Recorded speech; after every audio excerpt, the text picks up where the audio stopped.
шунавандаи арҷманд, дар деҳот як намунаи одат ё анъанае вуҷуд дошт, ки метавон онро ҳамкории дастҷамъона номид. онро мардум певоз мегуфтанд, ки дар миёни худи онҳо бо номи певоч ё певочӣ шӯҳрат дорад. акнун ман мехоҳам, ки бо ҳамин одат ва анъана шуморо ошно кунам. пас суҳбат атрофи певоз меравад. наметавонам ёд наоварам модарам ва сапедадами деҳаро лаҳзаҳое, ки садои даъвати навраси ошно ба гӯшам мерасад. шир, шир, шири тоза. ва бо шунидани ин садо ба хотирам мерасад барги гули атласпӯш бо рӯймоли каҷбастааш, момаи сурат бо пираҳани гардӣ дар остину докаи сафеди гирди манаҳ печондааш, чеҳраи зебои гуландон зани рӯсмонанди ҳамсоя пеши дидам ҷодувонаю ҷозибу ҷолиб падид меояд. садои дилнавози радиои падарам, ки ба қавли бибиям аз мулоазон сар мекард, ба равишу суҳбати чор тан меафзуд. овози баргигул садои радиоро ҳам бармезад. садояш хеле баланд буд, ки ту гуфтӣ мисли раиси ҷамоат ҳамаро сиёсат мекард. барои ҳамин афрӯзаи котиб барчаспи номаш буд. ҳар калом бо сатили ширдор медаромаданд ва болои суфа бо пеху нишону чинчӯбҳо давра менишастанд. ширҳои сатилро бо инчунин чӯби хоса чин мекарданд, ки аз бутаи марза, шохаҳои пояи пахта, тулох ва фарқ омода мешуд. шири овардаро то душохагии пех нишон мегирифтанду дар нигаси хона, дар нигаси нонхона ё аловхона мехастанд. бо мақсади муқаррар кардани ҳаҷми умумии шир бо об низ паймона мешуд. певозҳо шарикон, ки ширро ба як хона меоварданд, миқдори пехҳоро ҷамъ карда бо об паймона ё андоза мекарданд ва ба сатилҳо ё кӯзаю хумҳо мерехтанд.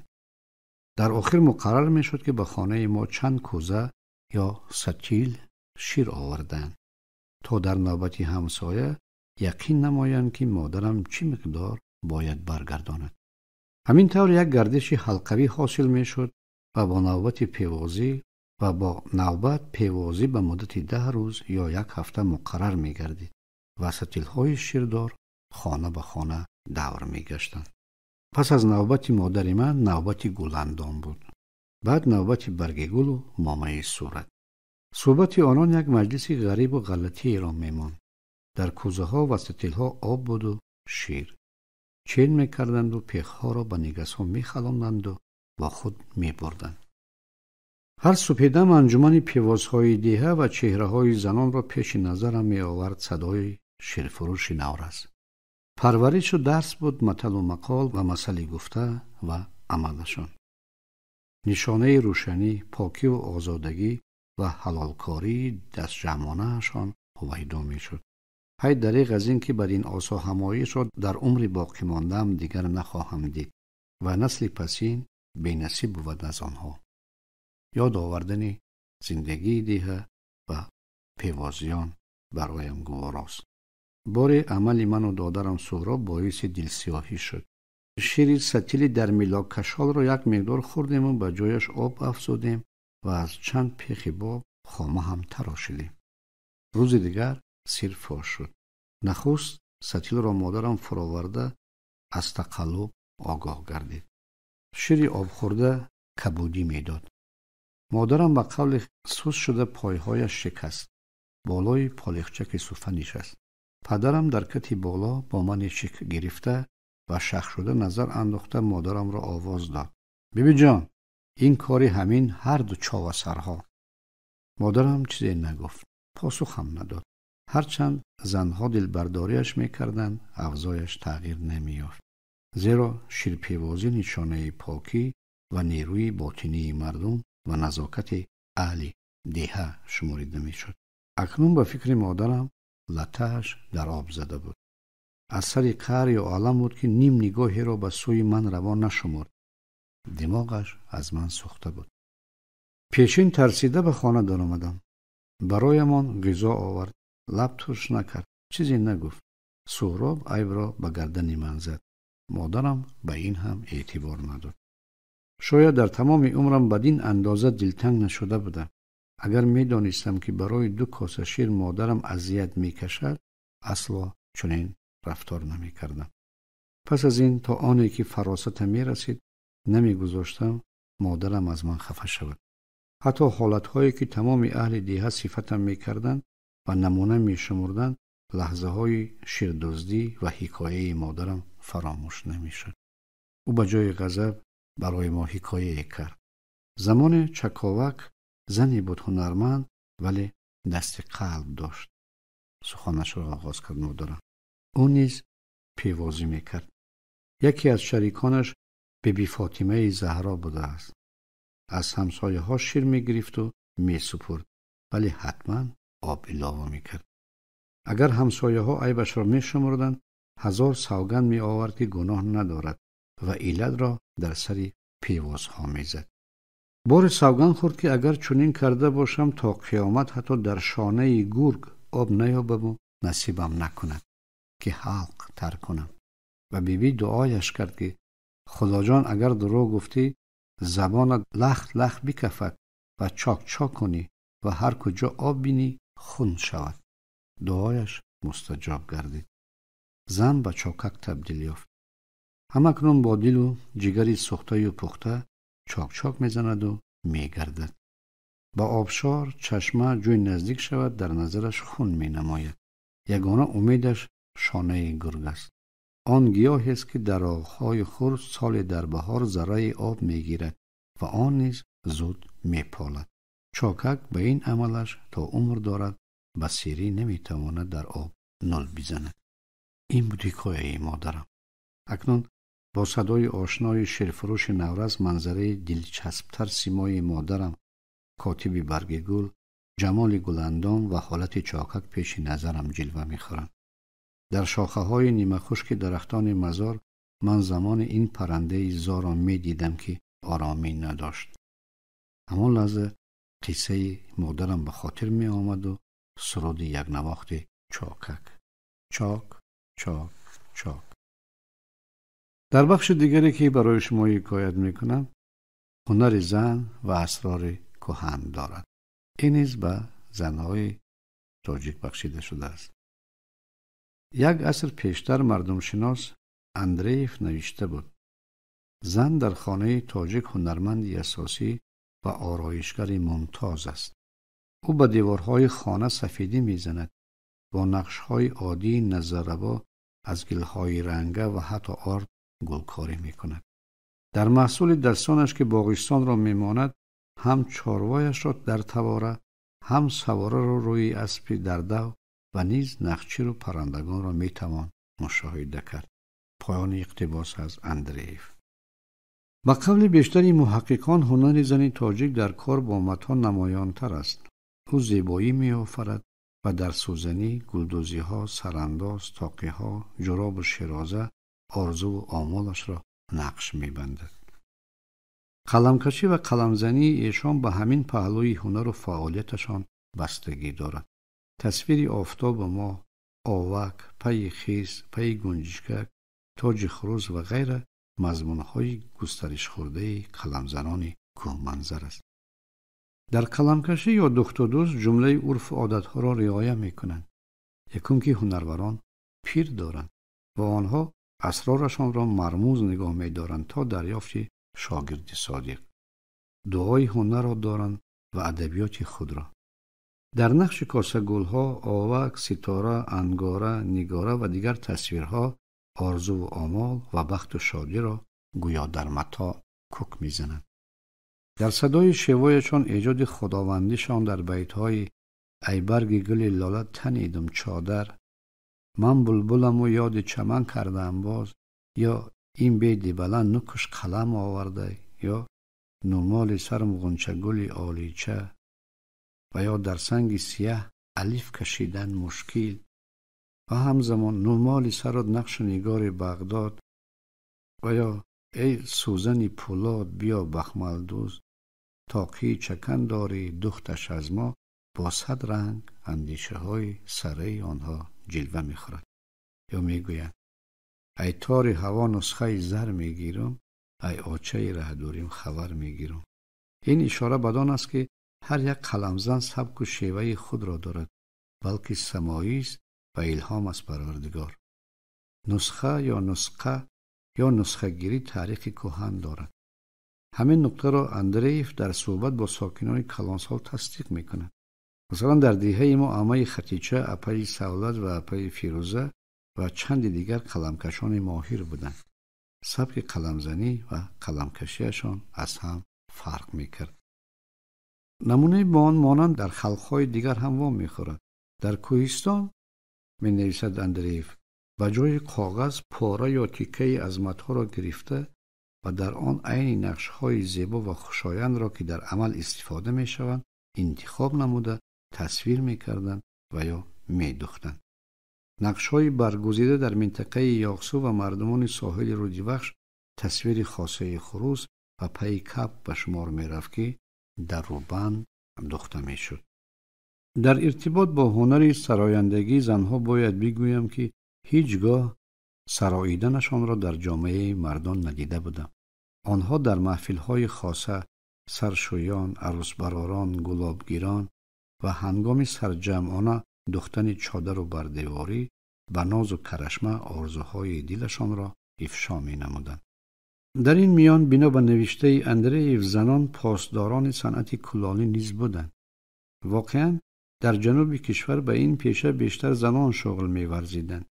او می‌نویسد که در وادی رود یاقسو تصویرات ظرف‌ها با رنگ‌های سرخ و جگری به نوع زیبا بودند که کوزه‌های رنگ خورده هنرمندان یونان قدیم را می‌ماندند.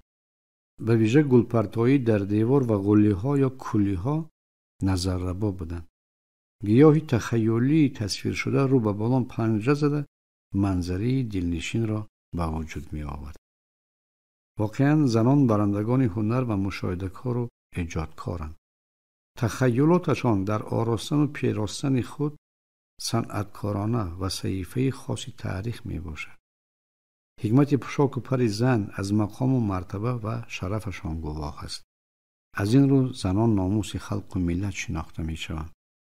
مجموعه آفریدهشان از باور و تصورات، آیین و عادت عبارت بوده به شرایط و طرز زیستشان سازگار است. اگر از دوران کهن لباس وظیفه ایمن داشتن از سردی و پوشیدن بدن را داشت، پس چند صد ساله است که انعکاسگری هنری کامل، آیین، صنعت و دلربایی می باشد. لباس با آنهای می زیبد که طبع والا و اندیشه حکیمانه دارند. دخت و دوست که زیبایی می افزاید از همین عاملها می رویند. در طول تاریخ لباس ملی و عنعنوی همین پهلوها را روشن نموده عمری دراز دید. سنت چیوری تاریخ کهن دارد. زیرا مردم آسیای میانه هنوز از 1002 قبل از میلاد با پخته آشنا بودند و مصنوعات از آن آماده می کردند. دریافت متاع سرخ از پخته با نقش و مضمون درخت حیات از ناحیه فرخار از رشد این نمونه گواه است. نقش‌های زرین وامانده‌اش شاهد پیدایش گلدوزی می باشد. یقین است که هنر در زمینه زندگی نامه خلق بر اثر هنر حرفه‌ای و تبادل شکل می گیرد و از تجربه اقوام آمد نیز برخوردار می شود. در اصل هنر اختصاصی و کسبی از هنر مردمی سرچشمه می گیرد که تئورم معروف است. آثار تخریط سنگین به این پهلوی نازک روزگار اجداد سر و لباس روشنی می اندازد. تصویرهای الهیده زنان و مردان و آرایشات نمایانگر نمونه‌های محلی و یونانی است. موافق مواد باستانشناسی، پوشاک شاهان و اهل دربار، اشرافان و شهبانو از پیراهن و خلعت تا پایافزا فرق می‌کردند. آنها زیبا و نفیس و چرمین و چوبین و پاشنه بلند بودند.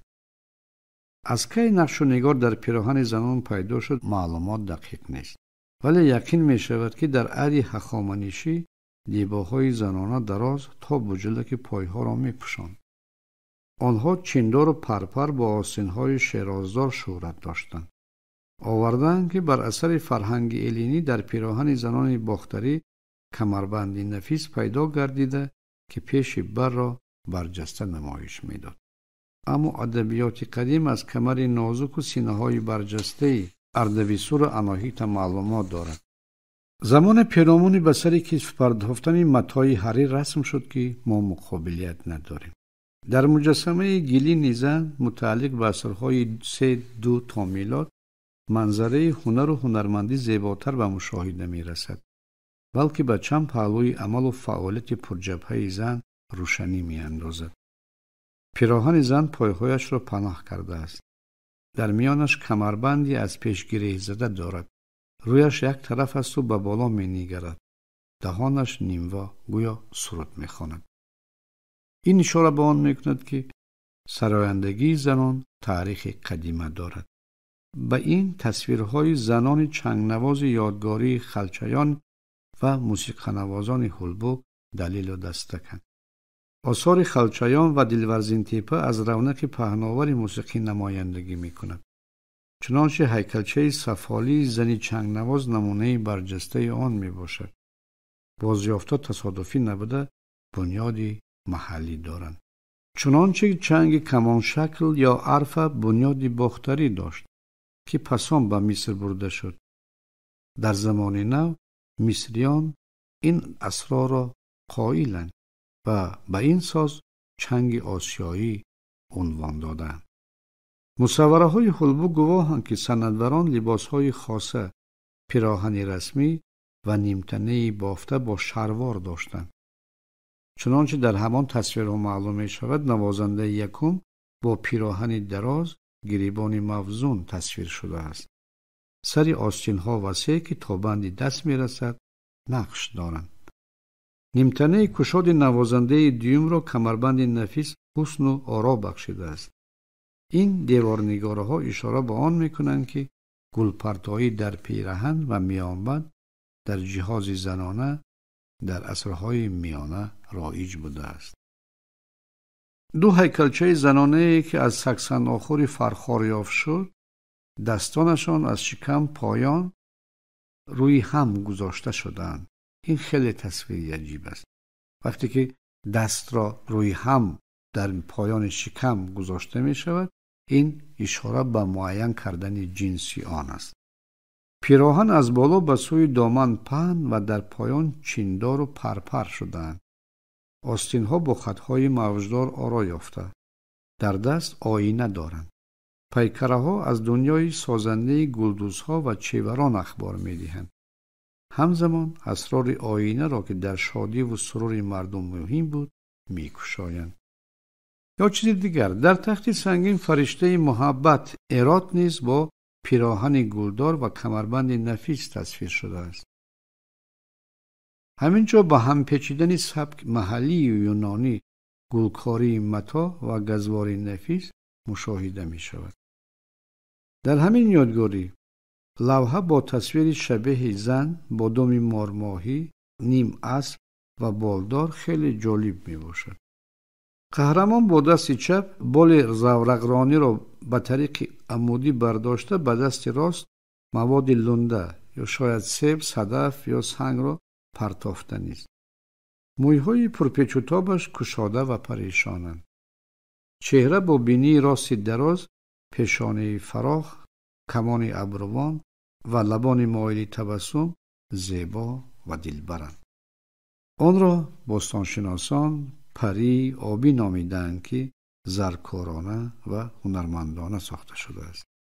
عموماً به صورت زن آفریدن بیشتر نگاره ها با موقع و مقام زن رابطه دارند. در سیمای آنان معشوقه، مادر، همسر و آفرنده را می شناختند. این زمان رو به احیای هنرهای مردمی داریم. اشاره به آن است که خاطره تاریخی مردم قوی‌تر از جنگ و پیکارها، تغییرات سیاسی و مذهبی بوده. نمونه‌های بهترین را چون رمز استوار عمر ملت برای امروزیان باقی می‌گذارند.